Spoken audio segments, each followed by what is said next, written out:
Hello! This is my second video for today. Consider yourselves fortunate, I guess, if you're into that kind of thing. But I'm a little ashamed to say that it sometimes takes someone else to appreciate what one individual has.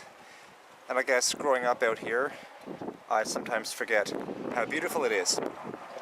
So because Lorraine Nelson was kind enough to make a favorable comment about the garden bed that we were making, Dad and I thought I would show you some of the icons around the Gosse homestead out here in St. David's, Newfoundland. So for starters, this is a new arbor, whatever you want to call it, that Dad made. He and I, and of course this broke, but the seashells we drilled holes into and tied some fishing line onto. I'll fix that later. Some solar lights. You'll have to forgive me, I don't know what most of these things are called. That's a vine. And these big rocks were dug out of the basement when we dug the foundation for the house, mostly by hand. That was fun to get out of the ground, I assure you. And that's another vine. I'm sure that Karen would know better than I would what they're called, but that's another matter entirely. Some more vines here. Those are bleeding hearts, Dad's favorite. And Dad made the mistake of putting some Miracle Grow type stuff on these guys, and they kind of exploded on us. So this is the main walkway in front of the house. You may have seen in a previous video the bird bath that was cut for Dad for his retirement. More bleeding hearts, more of these monstrous things, go all the way down. So this is actually pretty dead compared to what I'm used to seeing, because the season's been so dry. Josh Welsh made the comment that Vivaldi's winter is probably more appropriate than spring for the season we're currently in Newfoundland. It is not pleasant at all. So the gardens here may look alright, but like I said, they've been better. My parents, until a few years ago, had a cat that very much dominated the landscape, and he used to hide underneath there when Ivan's dog used to chase him. So these guys have been here for years and years and years. All this is mostly overgrown. Not many flowering plants on this side of the house. And this used to be a hedgerow before, I think there's a bug, some kind of an emmet or an aphid or something attacked them, and they're mostly all dead and gone away. So these trees are largely dead or dying. You can see they're split in half and ant-eaten. And the kids' play set after we fixed it up. You can see the brackets we put on to keep it together. The wind is just so intense, right? But that's okay too. All Dad's hostas he planted about 2 weeks ago, actually. This is one of those beautiful garden beds. Thank you, Lorraine, for the comment. And of course there's the other one. I'll show you that in a moment. Now this has a funny story. That's a novelty pump that doesn't actually work. It used to, but now it's all seized up and there's no water beneath it. This was supposed to be a bird bath, but it's a failed experiment, and now it's a garden. And all these plants were only put in there a week or two ago. Another big one there. So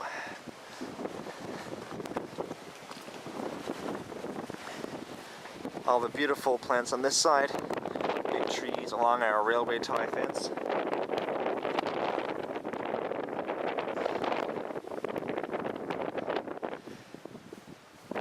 Oh nice, these are finally coming out in flower. These, it's really interesting because the rock wall inside was where they were planted. And these guys grew all on this side, and those guys grew all on that side. These did not grow over there, they will not grow on the other side as much as we try. But they're really thick, lush plants. Dad's favorite.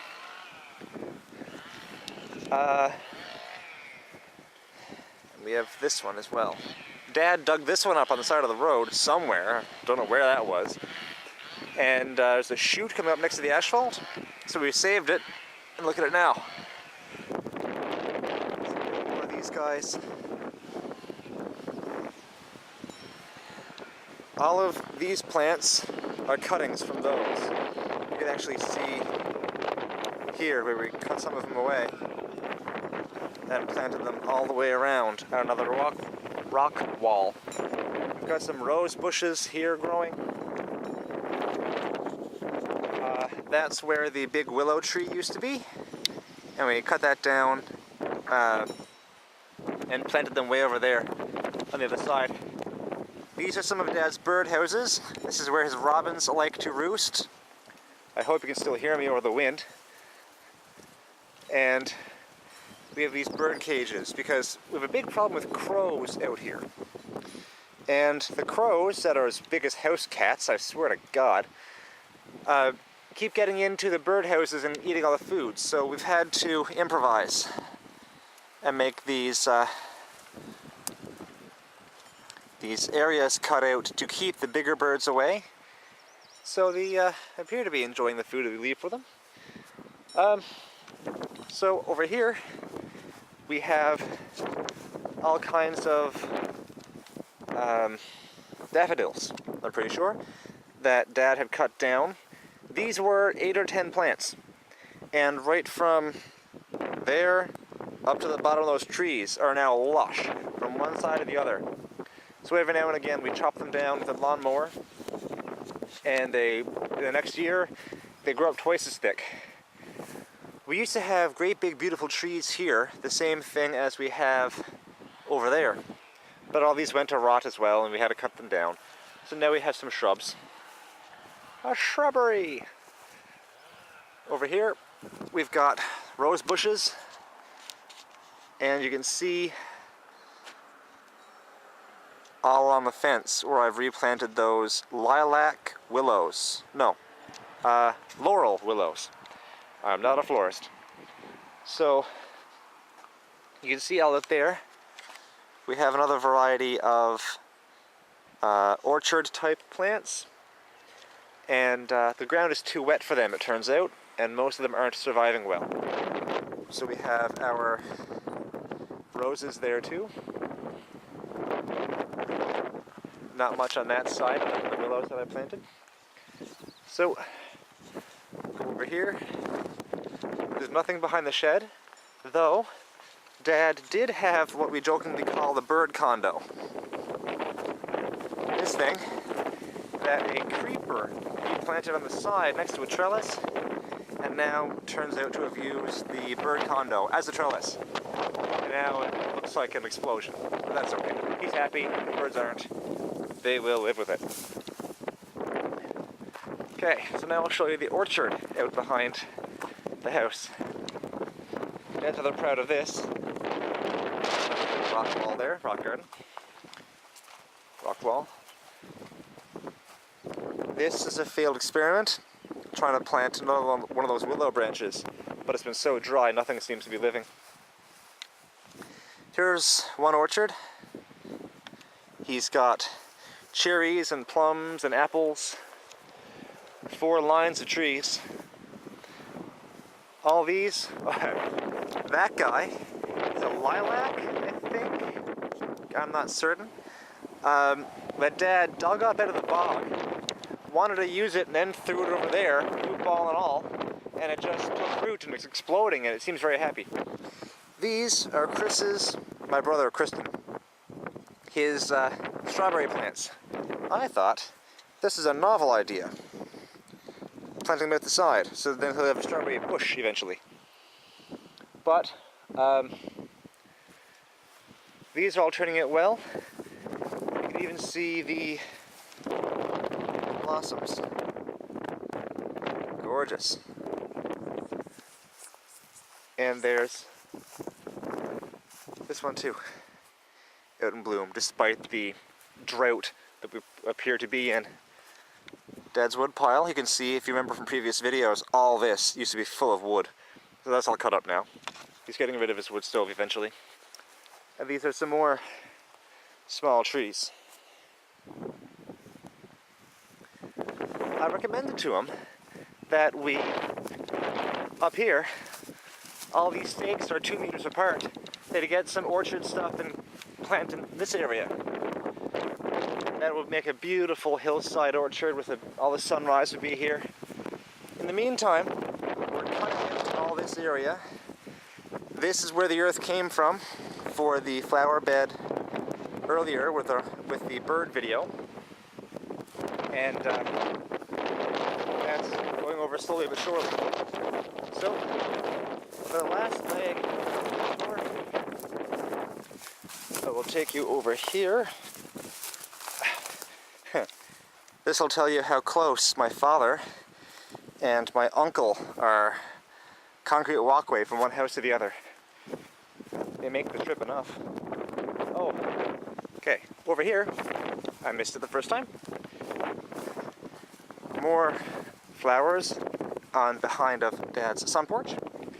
But that little bucket is covering over the drill well that goes down 84 feet, I think, into a underground reservoir.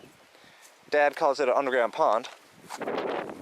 Body of water that has served us for 30 years. So we use it, Ivan uses it, Nan uses it, and the church uses it. All the same well, all the same pump. The pump's in the shed. So this hedgerow, you can see the wind we've had. It's absolutely decimated the edge of this hedge. But all this was here since before Ivan's house was. So over here we have a nice view of the front part. Place that kitchen window. That is a horse chestnut tree in our rock wall. This was a huge dip, a gap in the hillside, so all the sod we cut out of the hill behind us, we put the sod here and the dirt there. These are because of the pea. I'm wondering if anyone could identify this. Dad told me, but again, I'm not a florist. The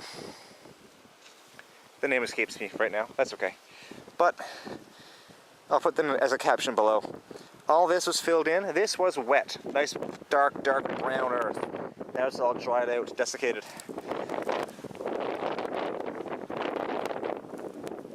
Completely gone to dust. But, oh, peonies. Haha, they're peonies.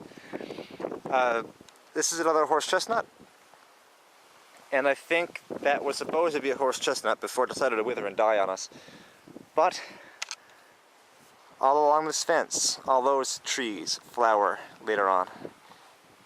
So this is a little walkthrough, I guess. Oh, look.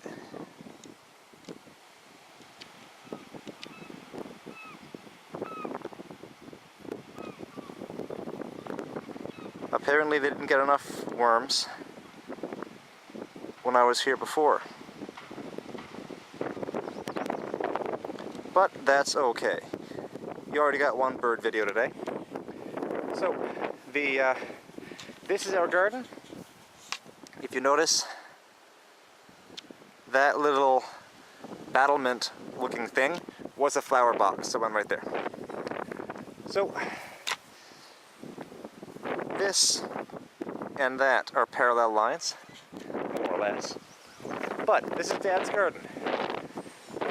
And these flowers right here, bishop's weed, I think Dad called them, I'm not sure.